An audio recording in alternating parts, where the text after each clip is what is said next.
Day 29. Hai, ini adalah hari ke-29 dari 100, di mana saya menantang diri saya untuk berbicara di depan kamera selama 100 hari. Dan ini juga latihan untuk berbicara pelan. Tujuan dari tantangan 100 hari adalah saya ingin mengubah cara bicara saya yang dulunya sangat cepat, belibet, nggak jelas, nggak aktif, nggak ekspresif, nggak ada jedanya, menjadi cara omongan baru yang lebih pelan, santai, mudah dipahami, aktif, dan juga berbicara menggunakan jeda. Dan di hari 29 ini, saya akan berlatih menggunakan metode Pendrill yang sudah saya lakukan saat ini. Hai, ini adalah hari ke-29 dari 100 di mana saya, Andre Agufsi, menantang diri saya untuk berbicara di depan kamera selama 100 hari. Dan ini juga latihan untuk berbicara pelan. Saya ingin mengubah cara bicara saya yang dulunya sangat cepat, yang ujung-ujungnya belibet, menjadi cara omongan baru yang lebih pelan, santai, ekspresif, dan juga bicara menggunakan jeda. Dan di hari 29 ini, saya akan berlatih menggunakan metode Pendrill, karena metode Pendrill ini adalah salah satu cara yang bagus untuk meningkatkan skill komunikasi kita. Dan cara kerjanya juga sangat simple, sangat sederhana, tapi hasilnya luar biasa besar. Hal yang perlu kamu lakukan, hal yang perlu kamu siapkan hanyalah pensil, ballpoint atau spidol, dan ambil buku. Dan yang perlu kamu lakukan adalah taruh pensil ini di mulutmu dan baca buku secara keras, artinya berbicara dengan volume yang tinggi, membaca dengan volume yang tinggi, bukan membaca dengan volume yang rendah atau membaca dalam hati. Dan mari kita mulai latihannya. Tetapi sebelumnya saya ingin bercerita terlebih dahulu. Sebenarnya hari ini saya tidak ingin latihan. Saya tidak termotivasi untuk latihan. Saya ingin istirahat, saya ingin scrolling, saya ingin tidur, dan benar-benar tidak mau untuk latihan. Tetapi saya mengingatkan diri saya, kalau saya nggak latihan, ya hidup saya akan begini-begini aja. Kalau saya nggak usaha, hidup saya akan sama. Atau yang lebih parah, hidup saya akan menjadi lebih buruk, menjadi lebih jelek. Maka dari itu, meskipun hari ini saya tidak termotivasi, tapi saya memaksa diri saya. Saya mengingatkan diri saya untuk terus berusaha. Karena saya yakin apa yang saya lakukan hari ini akan membantu saya untuk membangun masa depan yang lebih baik lagi. Saya tahu apa yang saya lakukan hari ini tidak memberikan hasil hari ini juga. Tetapi saya percaya apa yang saya lakukan hari ini akan membantu diri saya mendekatkan diri saya dengan tujuan saya, yaitu mahir bicara, jago bicara, dan juga percaya diri untuk berbicara di depan kamera maupun berbicara di depan publik. Jadi, kalau kamu nonton video ini dan merasa tidak termotivasi, tidak ingin latihan, selalu ingat bahwa hidup kita tergantung dari apa yang kita lakukan. Kalau kita terus menghindari hal yang harus kita lakukan, hidup kita akan sama. Tapi kalau kita terus mendorong diri kita untuk terus berusaha, menjadi lebih baik setiap hari, berapapun itu usahanya, 1% lebih baik setiap hari itu jauh lebih baik daripada tidak ada peningkatan sama sekali. Jadi saya akhiri yappingnya dan mari kita mulai latihannya di hari 29 ini. Metode Pendrill, latihan hari 29 dari 100 dimulai dari sekarang.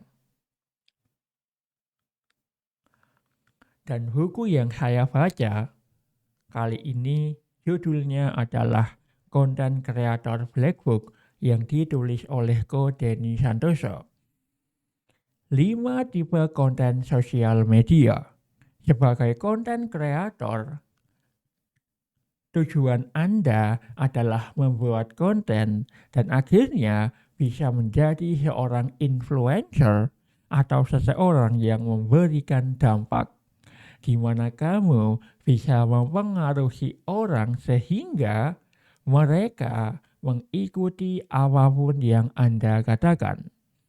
Mungkin terdengar agak aneh, tetapi itulah kenyataannya.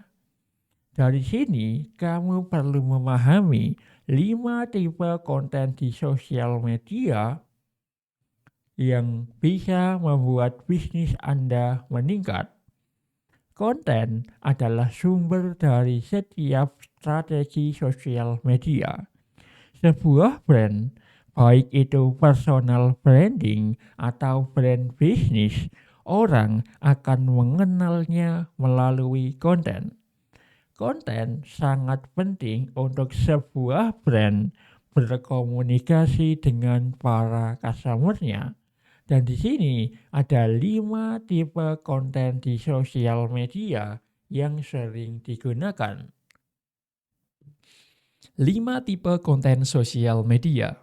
Sebagai seorang konten kreator, tujuan Anda adalah membuat konten dan akhirnya bisa menjadi seorang influencer atau seseorang yang memberikan dampak, di mana Anda bisa mempengaruhi orang sehingga mereka akan mengikuti apapun yang Anda katakan.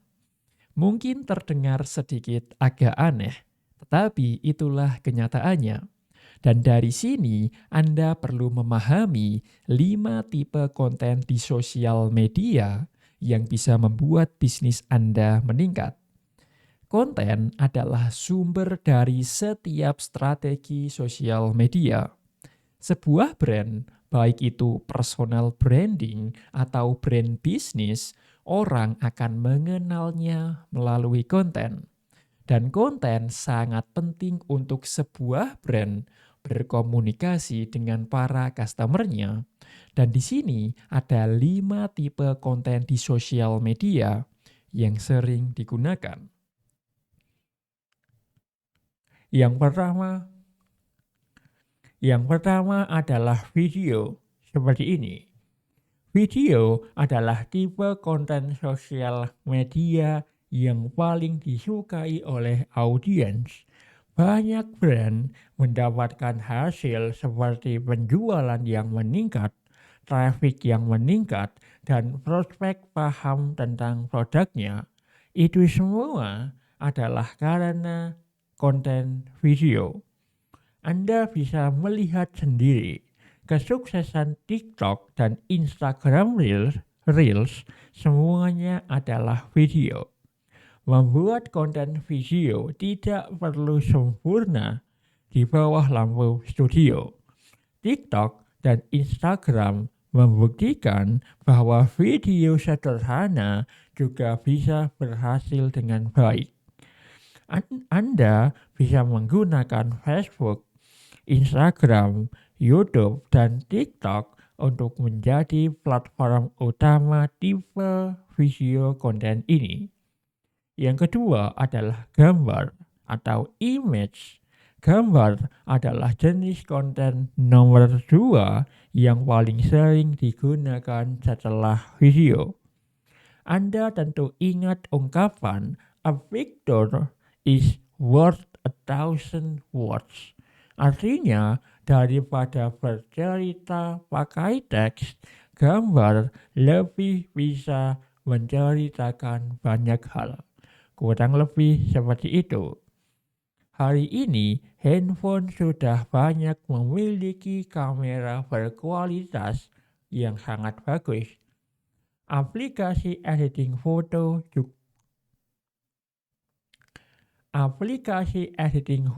juga banyak.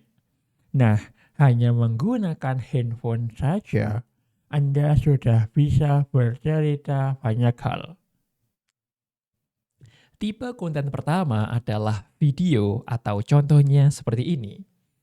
Video adalah tipe konten sosial media yang paling disukai oleh para audiens. Banyak brand mendapatkan hasil seperti penjualan yang meningkat, traffic yang meningkat, dan prospek paham tentang produknya. Itu semua adalah karena konten dalam bentuk video. Dan Anda bisa melihat sendiri, kesuksesan TikTok dan Instagram Reels semuanya adalah konten video. Dan membuat konten video tidak perlu sempurna di bawah lampu studio. TikTok dan Instagram membuktikan bahwa video yang sederhana juga bisa berhasil dengan baik. Anda bisa menggunakan Facebook, Instagram, YouTube, dan TikTok untuk menjadi platform utama tipe konten video ini. Dan yang kedua adalah konten image atau gambar. Gambar adalah jenis konten kedua yang paling sering digunakan setelah konten video. Anda tentu ingat ungkapan "a picture is worth 1,000 words". Artinya, daripada bercerita menggunakan teks, gambar lebih bisa menceritakan banyak hal. Kurang lebih seperti itu. Hari ini, handphone sudah banyak memiliki kamera berkualitas yang sangat bagus. Aplikasi editing foto juga sangat banyak. Nah, hanya menggunakan handphone saja, Anda sudah bisa bercerita banyak hal. Oke, hari ini saya belajar mengenai tipe konten sosial media. Kalau kita bicara tentang dunia konten, ini kan sudah berkembang sangat pesat. Dulu mungkin kontennya hanya dalam bentuk offline seperti majalah, koran, billboard, brosur, spanduk, dan masih banyak lagi. Tetapi karena sekarang teknologi ini sudah jauh berkembang, sekarang kita hidup di era serba online. Konten pun juga bergeser, yang dulunya hanya offline, sekarang ada konten online. Contohnya seperti video, seperti yang sedang kamu lihat sekarang ini. Ada juga dalam bentuk foto atau gambar, ada juga dalam bentuk audio seperti musik, lalu audiobook, podcast, dan masih banyak lagi. Dan di sini saya belajar bahwa konten adalah sumber dari setiap strategi sosial media. Semua brand, baik itu besar, kecil, brand dalam negeri, brand luar negeri, mereka semua pasti bikin konten di era digital ini. Karena konten adalah sebuah media untuk berkomunikasi antara brand dan juga para customer-nya. Kalau si brand, entah itu brand bisnis atau personal brand tidak membuat konten, maka para calon customer-nya tidak akan tahu si brand ini. Dan ketika para customer atau orang lain nggak tahu mengenai brand ini, maka brand ini akan sangat sulit untuk berkembang. Dalam arti lain, membuat konten akan membuat personal brand Anda atau brand bisnis Anda menjadi lebih mudah untuk berkembang. Dan di sini, banyak brand yang mendapatkan hasil seperti penjualannya yang meningkat, trafficnya yang meningkat, dan prospek atau leads lebih paham tentang produknya, semua ini karena konten. Jadi, kalau kamu tidak membuat konten di Di era digital ini, di era serba online ini, di mana semua orang sekarang dengan mudah terhubung satu sama lain, di mana sekarang handphone dan konten sudah menjadi bagian dari hidup manusia modern. Kalau kamu nggak bikin konten, sorry to say, kamu akan tertinggal. Karena menurut saya, konten adalah privilege atau hak istimewa di era digital ini. Mari kita berpikir era nenek kakek kita.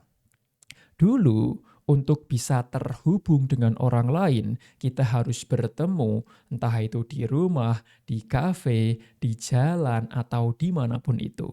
Kita harus keluar dulu, kita harus jalan kaki, naik sepeda, naik motor, atau apapun itu untuk bisa bertemu dengan orang lain. Kita perlu effort yang banyak, kita perlu waktu yang banyak. Tetapi di era digital ini, kita sekarang ini untuk terhubung, untuk networking dengan orang lain ini sangat dipermudah. Kita nggak perlu keluar rumah, kita nggak perlu panas-panasan, kita nggak perlu jalan keluar, naik motor keluar untuk bisa terhubung dengan orang lain. Caranya gimana?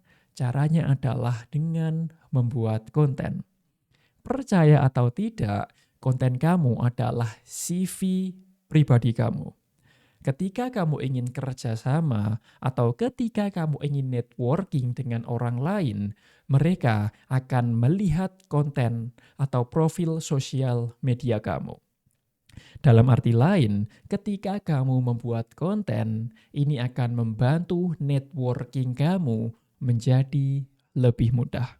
Jadi, hari ini, jika saya bisa memberikan satu saran, saya akan menyarankan kamu untuk mulai bikin konten sekarang juga.